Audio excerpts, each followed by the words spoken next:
يا مساء الهنا والسرور، كل سنة وانتم طيبين. عيد أضحى مبارك عليكم، ويا رب كل السنين بتاعتكم حلوة يا رب، وفي اللحمة وفي الكوارع متغذين.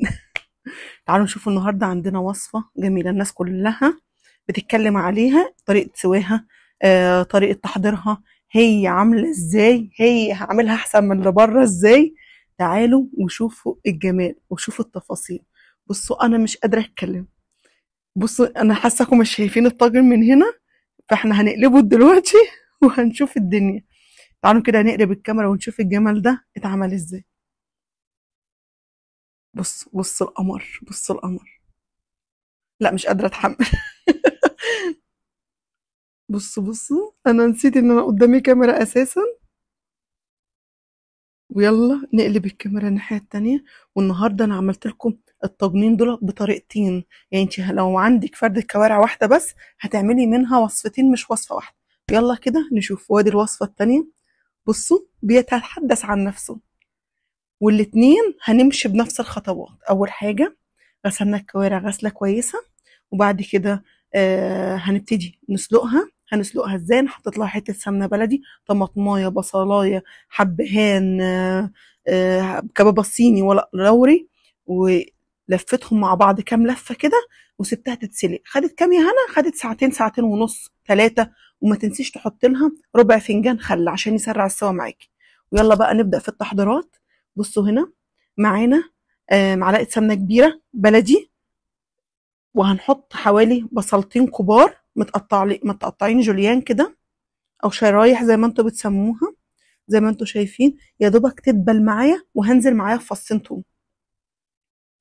اول ما ريحه التوم تطلع معايا هبتدي بقى ايه، انزل بالحاجه بتاعتي. هنزل باتنين باتنين معلقه هريسه حمراء، وعملتها قبل كده ونزلتها في القناه.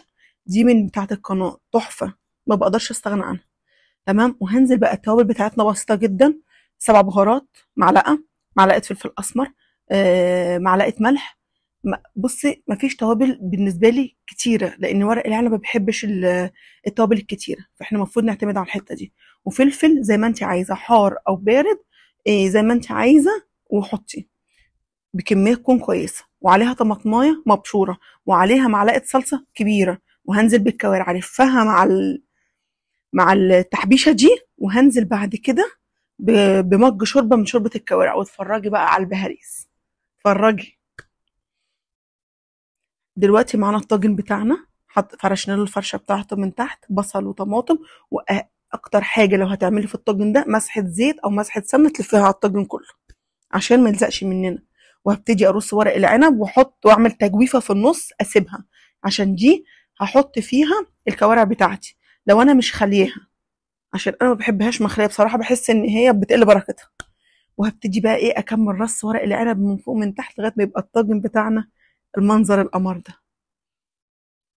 احط له مج كبير شوربه او مجين اللي هم الشاي العاديين بردك من شوربه الكوارع، عشان تبقى كده ايه، واخده ومديه مع بعض.